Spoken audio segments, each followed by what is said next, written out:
אני רשל ארניה, נולדתי באיסטנבול ב-1945. עליתי לארץ ב-1971, ינואר 71.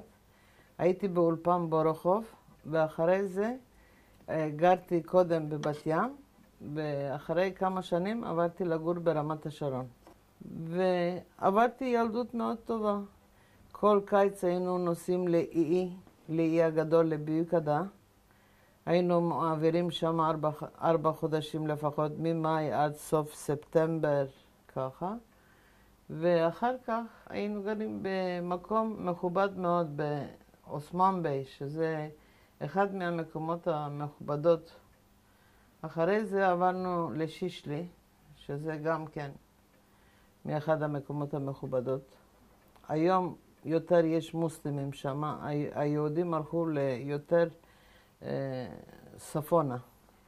כל אחד היה לו את החדר שלו, אחי היה לו את החדר שלו, לי היה חדר שלי, לעוזרת היה חדר שלה.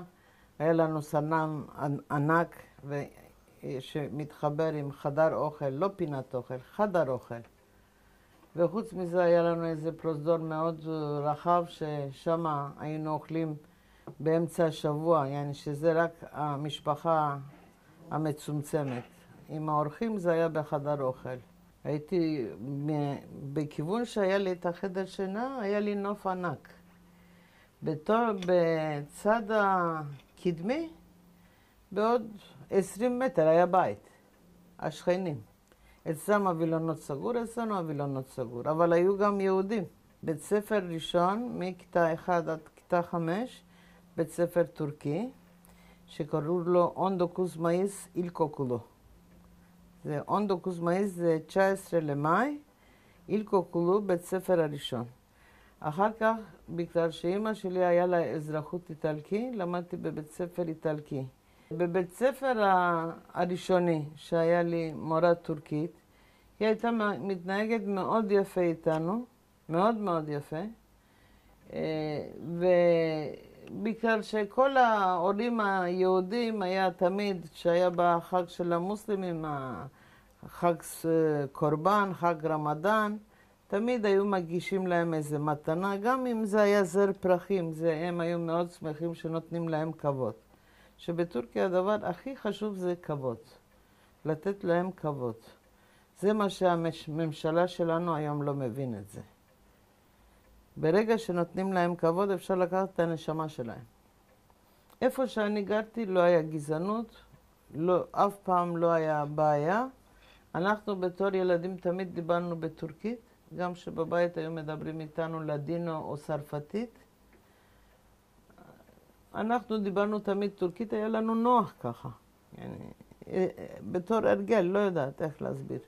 זהו, ואבא שלי הכיר את אמא שלי דרך החנות הזה שבקיץ היה הולך לעבוד שם. והכיר את אמא שלי, והתחילה איזו אהבה ביניהם. וזהו, אמא שלי איבדה את אמא שלה שהיא הייתה מאוד צעירה. ושהייתה משתעממת בבית, הייתה הולכת לחנות של אבא שלה. היה לי אבא מאוד מאוד דמוקרטי, עם מחשבה מאוד ענקית. אמא כמעט לא הייתה מתערבת אליי. אבל אבא שלי היה בן אדם עם ראש מאוד פתוח. תמיד שראה לפניו 20 שנה, 30 שנה לפניו את זה. וכשאני עליתי לארץ, אמא שלי לא רצה לתת לי לארץ. הבת לבד תעלה, מה יקרה לה וזה. אבא שלי אמר, אני סומך על הבת שלי. היא לא תעשה לי בושות. וככה היה כל החיים שהם היו בחיים. אני יום אחד לא עשיתי להם שום בושה. לא היה מהדתיים הקיים כאלה, אבל היה שומר שבת, לימד אותנו גם לשמור שבת, וגם אני שומרת שבת. אמא הייתה מדליקה נרות, מכינה את השולחן החגיגי ככה לשבת, אוכל מיוחד לשבת שהיה לנו תמיד, ערב שבת תמיד היה אוכל דגים, אוכל יותר מיוחד מאמצע השבוע. זה לא שבאמצע השבוע לא היה לנו מה לאכול, דווקא ברוך השם תמיד היה לנו מלא, ותמיד היה לנו אורחים שבטורקיה זה רגיל, בא מישהו לבקר אותך, הדבר הראשון שאומרים לו שב לאכול. כל ערב אנחנו היינו יושבים, אבא היה בא מהעבודה, לא היה כל אחד שנכנס מהבית ספר, מהרחוב, מהזה שישב לאכול. אמא הייתה נותנת לנו ארוחת ביניים כזה, עם כוס קפה, לא כוס קפה, כוס תה או כוס חלב, לפי הגיל. עם עוגה או עוגיות, לא יודעת מה. אבל עד שאבא בא, היינו מתאספים מסביב השולחן כולנו, והיינו אוכלים כולנו יחד, והיינו מספרים כל אחד איך היה לו בבית ספר, איך עבר לו, הוא היה מספר לנו אם היה משהו בעבודה, אמא הייתה מספרת לו את כל השטויות שאנחנו היינו עושים, אחי ואני, וככה, לא, בינינו לא היה סודות, במשפחה לא היה סודות. גם שהיינו יושבים והם היו מספרים לנו איך אבא התחיל עם אמא שלי וזה, זה לא היה סודות, היינו צוחקים, גם שהיינו קטנים, לא שזה בושה לא לדבר. הזיכרון הטוב ביותר שיש לי מההורים שלי זה שהם אף פעם לא היו מתווכחים על ידינו, אף פעם. בפברואר הייתי שמה, ואני יש הרבה חברות מוסלמיות, ואין לנו ככה איזה אנטיסמיות ביניהם. הם תמיד מקבלים אותי מאוד יפה, והם באו כמה פעמים לישראל לבקר. נשארו אצלי בבית, נשארו במלון, נשארו אצלי בבית, אני תיארתי אותם, לקחתי אותם למקומות. הם יותר רצו להיות מול הכותל ממה שלעבור לאקסה. חברות מאוד מאוד טובות שלי מילדות זה. אני מ-2010 שלא נסעתי לטורקיה, ולא מזמן רציתי לסדר את העניין שאני אוכל לפתוח את היציאה שהייתי חולמת כל הזמן על ההורים שלי. נכנס לי בראש שכאילו עשו משהו בכפרים שלהם. בסוף מצאתי איזה ידיד שהלך לבקר ולבדוק והכל בסדר. תראה, אני גדלתי מאבא שהיה מאוד ציוניסט. והוא כל הזמן ניסה לטובת ישראל, היה עובד לטובת ישראל, מתנדב. אוסף כסף, היה לנו, זה ארקדשליק כאן, נכון? שלא היה קרדשליק, זאת אומרת, בצרפתית זה פרטרניטה, אחים, בעברית. ארקדשליק זה חברות.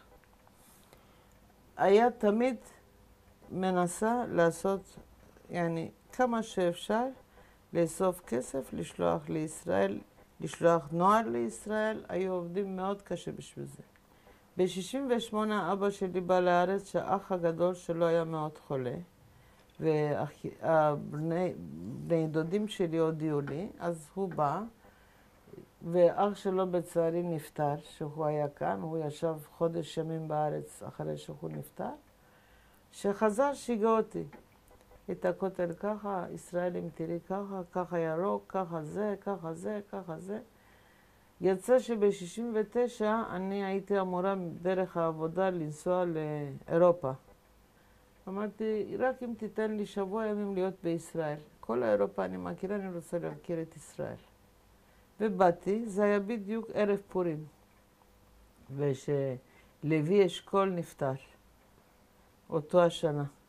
חזרתי לטורקיה, אמרתי להורים שלי, אבא שלי לא נתן תגובה, אמא שלי התחילה לבכות. מה פתאום? וזה, אנחנו כאן, אני לא נותן לך, אין דבר כזה וזה. אבא לקח אותי למחרת בעבודה בצד, אמר לי, תשמעי מתוקה שלי. מתי את רוצה לנסוע לישראל? התחלת 71? טוב. עד סוף 70 אני לא רוצה לשמוע מילה בבית שאת נוסעת. בסדר? אני לא יכול ככה, מצד אחד את רוצה לנסוע ואני רוצה שאת תיסעי לישראל. מצד השני אמא שלך בוכה ועושה סטריות, לא רוצה. לא רוצה לשמוע.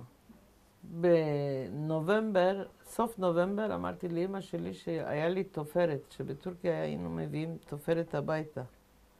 אמרתי, התופרת תבוא, החברה שלי, כל החודש יהיה כאן לתפילה. מה קרה? את מתחתנת? לא, אני נוסעת לישראל. עוד פעם התחלת? אמרתי, לא גמרתי שאני אתחיל. וככה באתי לישראל, אמא שלי 5 שנים נלחמה שאני אחזור. היה אומר לאבא, תן לה כרטיס לשנה פתוח, שלא תגיד שאין לה כסף בשביל לחזור. שיהיה לה כרטיס בכיס שהיא יכולה לחזור. אני הייתי נוסעת עם הכרטיס הזה לבקר אותם, הייתי חוזרת עוד פעם חזרה. בסוף הם באו לבקר אותי, וראו שאני מסתדרת, הזכרתי בית, ופתאום נעשיתי בלבוסטית שהייתי בטורקיה, הייתי מפונקת נאמבר 1. אחר כך עוד פעם רצו לבוא, זה יצא מלחמת יום הכיפורים. אז הם חיכו שירגע קצת את המצב, אחר כך באו. איך עליתי לארץ? אני נסעתי מאיסטנבול לאירופה, לגרמניה, שהזמנתי אוטו פורט מטורקיה. אמרו, אם אנחנו נשלח, ייקח 6 חודשים. אם את תבואי לקחת, תקי מיד. אז נסעתי, לקחתי את האוטו, פורט טאונוס היה לי. רק שהזמנתי 4 דלתות ולא היה מוכן, היה 2 דלתות, הסכמתי, לקחתי אותו. היה לי איזה ידידים מוסלמים, שהוא היה נהג אוטובוס. הסכים $200 לנסוע איתי, אשתו, ולהביא את האוטו עד יוון, עד אתונה. ככה נסענו, באתונה שמנו את האוטו באונייה, ואני גם בתוך האונייה, ועלינו לארץ. אבל הייתי נורא משעממת, רק היה הקפטן, זה היה חורף. הקפטן ואני. כל צהריים, כל ערב, כל בוקר, עד שהגענו לארץ. כשהגעתי לארץ באו לקבל אותי, כאן איזה בת דודה שהייתה בתור תיירת,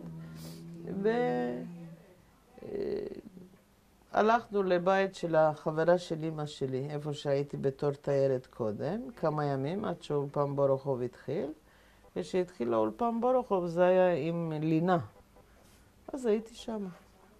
אני לא ביקשתי שום דבר מהארץ, אף פעם לא לקחתי משכנתה מהארץ, אף פעם לא ביקשתי שיתנו לי משהו מהארץ. תמיד הסתדרתי לבד.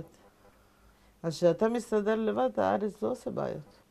גם בככה, היום אם אני נוסעת לטורקיה ויוצא לי, נגיד אתה, פתאום אתה מכיר אותי, אומרת, יכול להיות שאת הבת של של איזידוריקו, איזידוריקו זה היה שם חיבה שלו. כן.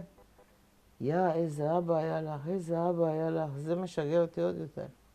ובזמן היטלר שאסף את היהודים ושלח אותם לצבא, אבא שלי היה עוד ילד קטן ששלחו אותו. לקחו להם את כל החנויות, בתים, כל מה שהיה להם. עד כדי כך שסבתא, בגלל שלקחו גם את סבא, סבתא הייתה, לא היה לה ברירה, עברה באיזה בניין שהיה חדרים, כמו כאן בבית אבות, עם 3, 4 בנים ו2 בנות, עם 6 ילדים בחדר אחד. גרו כולם, מטבח לא יודעת איך הסתדרו, שירותים היה כל החדרים מסביב, סבתא סדרה ככה שכל החיות שלה יהיו באותו הקומה, שלפחות יהיה משפחה. השירותים שלא יהיה אנשים זרים, אנשים אחרים. והיו כל המשפחה ארניה באותו הקומה. הסבתא שלי, בגלל שהיה גדולה, כולם שמה כבוד לגדולים, זה לא כמו בארץ שלא שמים. ואני ואחי, בתור ילדים קטנים, היה לנו אסור להסתובב ככה להפריע. היינו מתחבאים מתחת השולחן ומתים מצחוק על המצב שהיה הולך שמה. וכל רגע היו קוראים לאמא שלי, תבואי. זה היה נורא נחמד. תראה, הכבוד שהיה למבוגרים זה היה מאוד נחמד. בקיצור, היה לי ילדות מאוד טובה. עד שבאתי לישראל, ולישראל הגעתי בגיל 23.